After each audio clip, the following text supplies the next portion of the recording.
All right, in the theme of self-improvement, one of the frequently asked questions in my stream is how do you tell whenever you're playing with somebody who's a good player?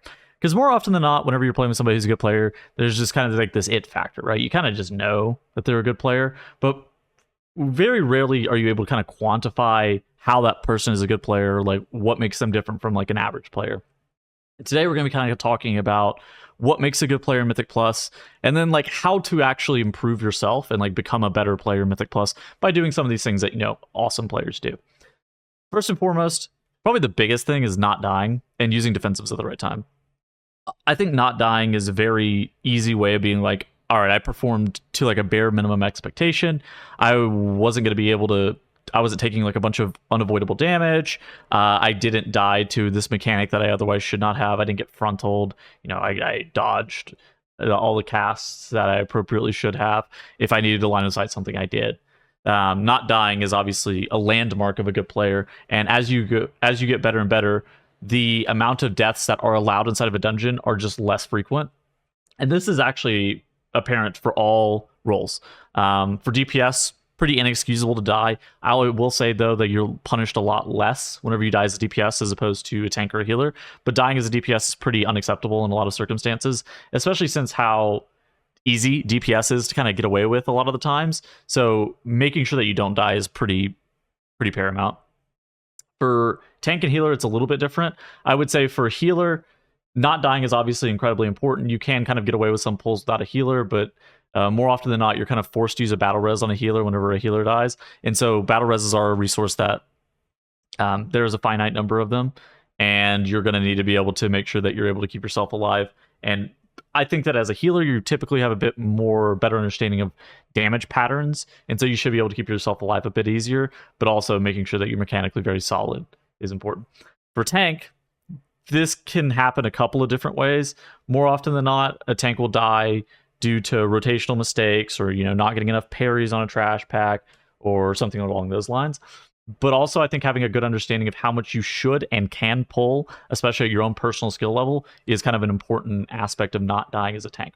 Dying as a tank is probably the worst possible thing ever, as the tank has the most agency in a Mythic Plus dungeon by a significant amount. And so any death that the tank incurs almost always results in a full wipe.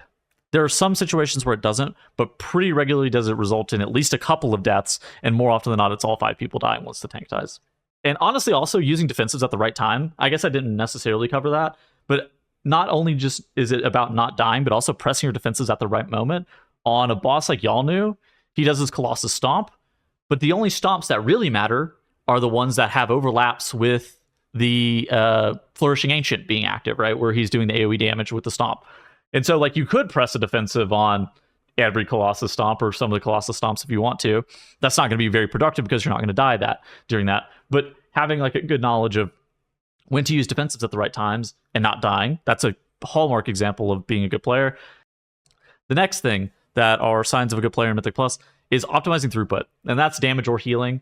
But I think just throughput, generally speaking, is a pretty easy one to see, especially with like damage meters as well. As a DPS, making sure that you're able to not just do well within your own group, but also doing well within your own class's restrictions for that dungeon itself. And so that could be, for some specs, topping the damage meter every single dungeon. For some specs, that could be optimizing damage in the sense of, you know, they're hitting the right mobs. For other optimizations of throughput, for a healer, that could be, you know, making sure that healing checks are dealt with appropriately. But at the same time, whenever the healing checks are dealt with, you're also making sure that you do as much damage as reasonably possible. As damage is going to be something that is going to speed up the key a lot. It's kind of difficult in some aspects, but I think as a tank as well, not only are you trying to optimize your damage throughput as a tank, but if you're able to actually pull in a couple of additional packs, or you're able to cut out one pull inside of the entire dungeon, that's also going to increase your timer in the key. It's also going to increase your group's damage throughput just as a whole whenever you're able to cut out trash packs and just do the dungeon in fewer pulls. But I think that optimizing throughput is actually a super big deal. But also optimizing it in the right way is a big pivotal sign of a good player. And I kind of made a video talking about like overall damage versus priority damage and kind of talking about that a few weeks ago. So if you want a bit more in depth on that, you should go watch that video.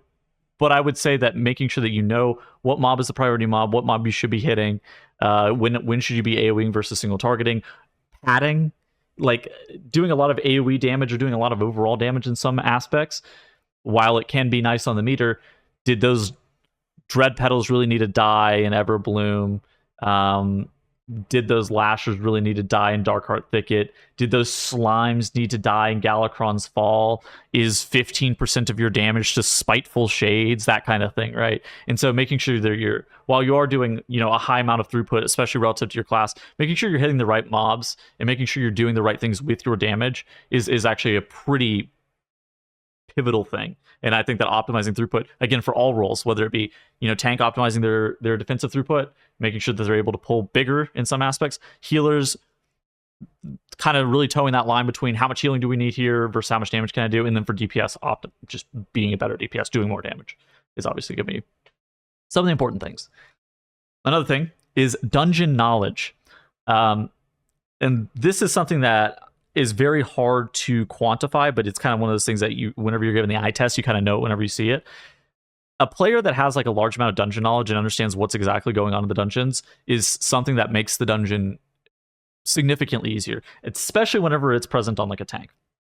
A lot of this comes down to utility used more often than not, and having a good understanding of when should I be CCing a mob, when should I be interrupting a mob, what's the meta for me to actually be doing on these mobs, how to CC specifically work on these specific mobs.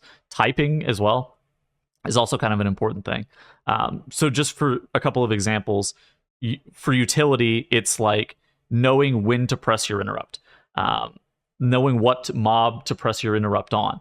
So for some mobs, like a Captain in Waycrest Manor or a Mender in Everbloom or something like that, that can actually be covered by one 20-second interrupt. And so for a lot of casters, that's actually their kick, right? For Mage and Augovoker, I guess specifically, that's going to be their interrupt more often than not.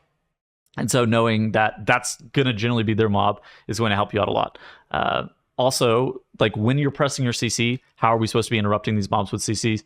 And having like a CC tracker and interrupt tracker and kind of being very aware of what's going on in the rest of the group, that's obviously a sign of like a great player.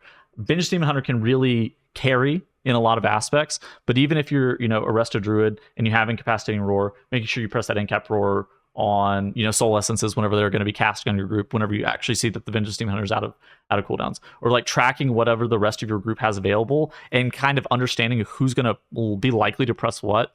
That's actually a pretty strong sign of a good player, is that you have enough dungeon knowledge to know what's actually dangerous here, and you have enough awareness to be able to tell, like, oh, okay, this is the most likely thing to get pressed by my group here. I probably don't need to press my Dragon's Breath here yet because I know that something else is probably going to be coming. The last thing is a good attitude, mentality, not being kind of toxic. Very rarely, I know that people like to kind of harp on high-end players being super toxic or something like that, but very rarely are the actual high-end players pretty toxic. More often than not, they have a pretty good attitude and they have a good mentality, mostly because they really can't be just like toxic pieces of shit because the community is so small. That being just like super toxic is going to get you ostracized from the community. But not only should you do that because you're going to be worried about getting ostracized from the community, but you should just do that because it's the right thing to do. Having a good attitude, having a good mentality, not being toxic is actually just going to help propel you to be a better player just as a whole. And you see the best players actually have good mentalities towards Mythic Plus. Very rarely do you see people get like overly bitter over depleting a key, because that you're just going to run the key eventually again anyways. And so while you depleted it that one time, it's not the end of the world that we depleted it. We can go ahead and get it another time. And while the key rerolling system does kind of suck, it's not going to be like the end all be all for that.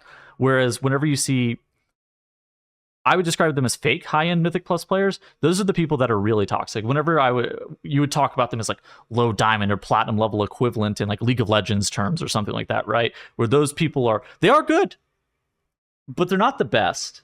And like there's this like ego that they get where they become like pretty toxic because they think they're good and they believe they're hot shit, when in reality they're not like that hot of shit, but they're like pretty good. And those are the people that are definitely the toxic people. And I think that toxicity doesn't really have like a great place in Mythic Plus, and I don't think it's very productive. And if you depleted a key, it sucks, but it's not the end of the world, and we just move on. But yeah, those are probably the biggest telltale signs of like a good player in Mythic Plus, and like good habits that you can have. Not dying, optimizing throughput, damage healing, honestly, consolidating routes as a tank or just optimizing your damage as a tank, also a pretty big deal. Having strong dungeon knowledge and group awareness and having good utility knowledge about what classes are going to be likely to do in specific situations, that's like a huge one. And it's very difficult to teach. And that's only learned with, tons of reps. And then having a good attitude and a good mentality is also the final thing that I think is a staple of being a good player in Mythic Plus. Overall, though, those are going to be the final things that I have for you today. I'm going to be making more YouTube videos. I think I'm going to be making some Season 4 content about like all the things that you need to know about the Season 4 Mythic Plus dungeons. So make sure to stay subscribed for that. Come check out my stream as well, please and thank you. I appreciate all the subscribers that I've been getting lately. I've been streaming a little bit of TFT, but I'm going to be back into WoW once in the next couple of weeks with the Season 4 and PTR keys and stuff like that. So if you're looking for that kind of content, come check out my stream as well. And I will see you guys in the next video.